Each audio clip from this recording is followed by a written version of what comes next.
Surti Damayanti dari jurusan D3 Farmasi tingkat 1 kelas B dengan NIM P2063012143. Dalam kesempatan kali ini, saya akan sedikit memaparkan mengenai salah satu instrumen farmasi, yaitu Carl Fisher.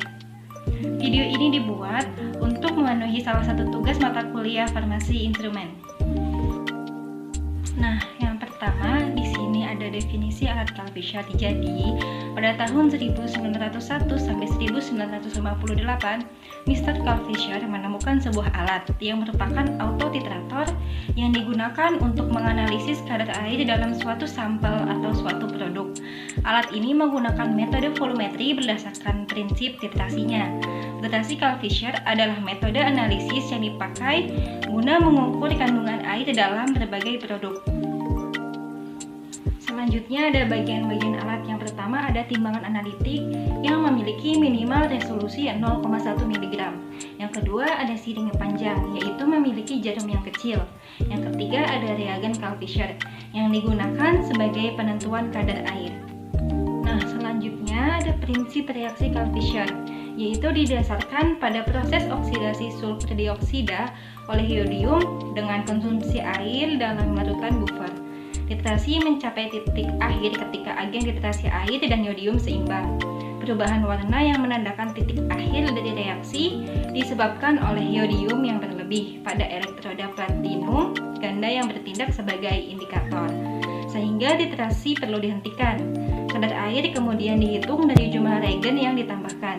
Selanjutnya ada metode titrasi Carl Fisher. Yang pertama ada metode volumetri, yaitu dalam titrasi ini larutan yodium yang telah diketahui konsentrasinya dititrasi ke sampel dengan menggunakan buret listrik. Jumlah yodium yang ditambahkan ke sampel dapat dihitung dari volume larutan yodium yang digunakan. Metode yang kedua yaitu coulometri, yaitu dalam metode coulometri ini yodium dihasilkan secara elektrolit. Jumlah yodium yang ditambahkan ke dalam sampel ditentukan dengan mengukur arus yang dibutuhkan untuk pembentukan elektrokimia yodium. Saat bereaksi dengan air, yodium direduksi sehingga larutan berubah menjadi tak berwarna.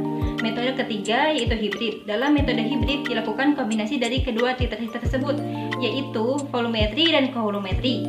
Yodium dihasilkan secara elektrolitik dan jika kadar air sampel melebihi tingkat tertentu, larutan dengan konsentrasi yodium yang telah diketahui ditambahkan pada saat yang bersamaan. Selanjutnya, bagaimana sih cara menggunakan alat Carl Fisher? Nah, cara menggunakan alat Carl Fisher ini yang pertama yaitu tekan F3 atau pump jika di dalam tabung terdapat pelarut yang sudah jenuh. Hal ini dilakukan untuk mengeluarkan pelarut tersebut. Yang kedua, tekan tombol biru dan F3 untuk mengisi buret. Buret diisi minimal 40 mili agar elektroda terendam dan magnetik tidak terpental. Yang ketiga, alat harus distandarisasi dengan menggunakan natrium tartarat hidrat dan tekan F4 untuk memulai standarisasi. Kemudian cara yang keempat yaitu sampel dimasukkan ke dalam tempat sampel. Jika sampel berupa larutan, dimasukkan dengan alat berupa suntikan. Jika berupa padatan, dapat langsung dimasukkan ke dalam tabung.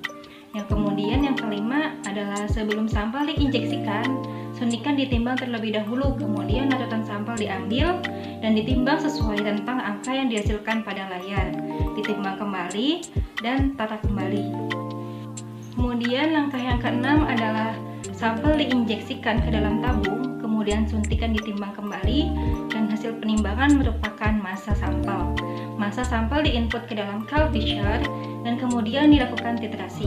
Kemudian langkah yang ketujuh yaitu tunggu beberapa saat sampai pada layar monitor muncul nilai R-nya yang menunjukkan persentase dari kadar air dalam sampel tersebut.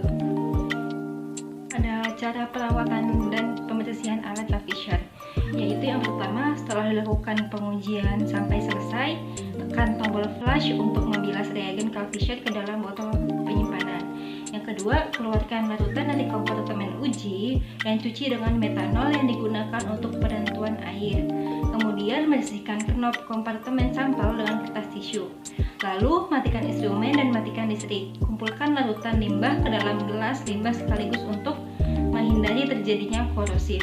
Kemudian selanjutnya bersihkan permukaan ruang instrumen dengan isopropil alkohol dan keringkan dengan tisu. Nah, selain itu ada hal-hal yang harus diperhatikan dalam penggunaan alat CalVision. Di antaranya yaitu yang pertama ada CalVision harus ditempatkan di area di mana fluktuasi naik, turun suhu dan kelembaban terjaga.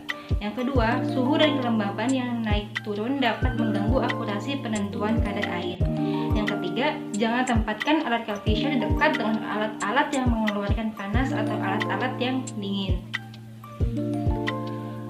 Baik, sekian saja yang dapat saya sampaikan dalam kesempatan kali ini. Kurang lebihnya saya mohon maaf apabila ada kesalahan dan kekurangan dalam penyampaian dalam video kali ini. Semoga video ini berguna dan bermanfaat bagi kita semua. Saya ucapkan terima kasih. Wassalamualaikum warahmatullahi wabarakatuh.